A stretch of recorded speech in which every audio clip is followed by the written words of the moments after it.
Isang mapagpalang araw mga kaparehas, narito po tayo sa City of San Jose del Monte, Bulacan. Ako sa makapanayan po natin ngayon ang butihing former barangay captain at kasalukuyan ngayon ay nagnanais na magserbisyo bilang ating City of Councilor dito po sa City of San Jose del Monte, Bulacan, si iginagalang Ma'am Teresa Beng Camua. Ma'am, kumusta na po kayo?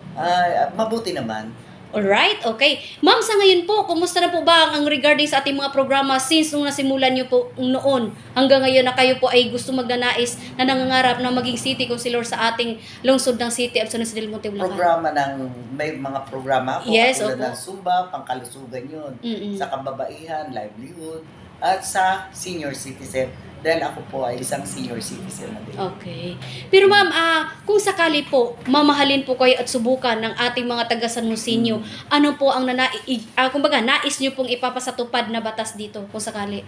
Ang madagdagan ng ating mga benefits para sa health Mm-mm. at saka para sa mga benefits ng senior citizen at higit sa lahat sa mga kabataan, madagdagan ang scholarship at nang sa ganun tuloy-tuloy ang kanilang mga pag-aaral. Alright, okay. Pero kung para sa inyo, ma'am, ano po ang karagdagang i-priority pa sa lungsod ng City of San Jose del Monte, Bulacan? Kadagdagang priority, siyempre, trabaho. Mm-mm.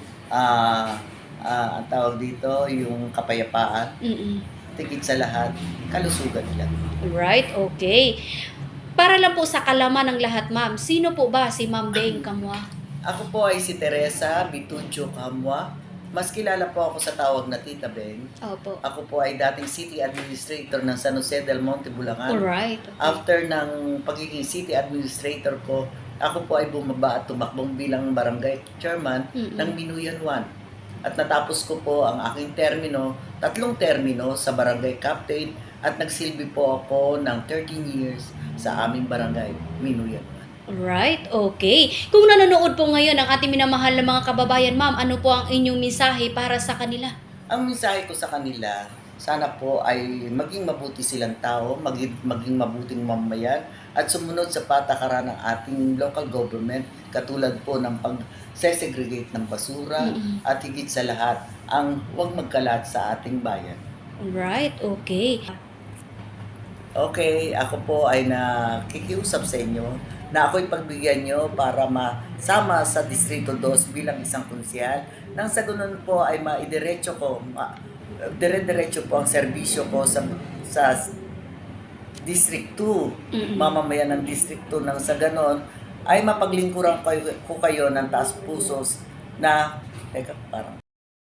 mga kada-Distrito 2, ako po ay si Beng Camua, nang humingi sa inyo ng tulong upang ako ay masubukan nyo bilang City Councilor sa dadating na 2025. Opo. Para nang sa ganon ay maituloy-tuloy ko ang serbisyo ko dito sa Distrito 2. At asahan nyo po na sa aking paglilingkod ay taos puso ako maglilingkod sa ating mga kabarangay, ating mga Distrito 2. Nang sa ganon, maibigay ko po sa inyo ang serbisyo ni Beng Camua. Wow, alright, okay. Maraming po salamat. Alright, okay. So yun po ang mensahe ng ating butihing former punong barangay dito po sa Barangay Binuyan 1, City of San Jose del Monte, Bulacan. Ay, ingat-ingat po kayo, madam, and your family. God bless us all. Thank you very Mabuhay ka, ma'am, hanggat gusto mo. Oh, thank you. Thank you very much sa iyo.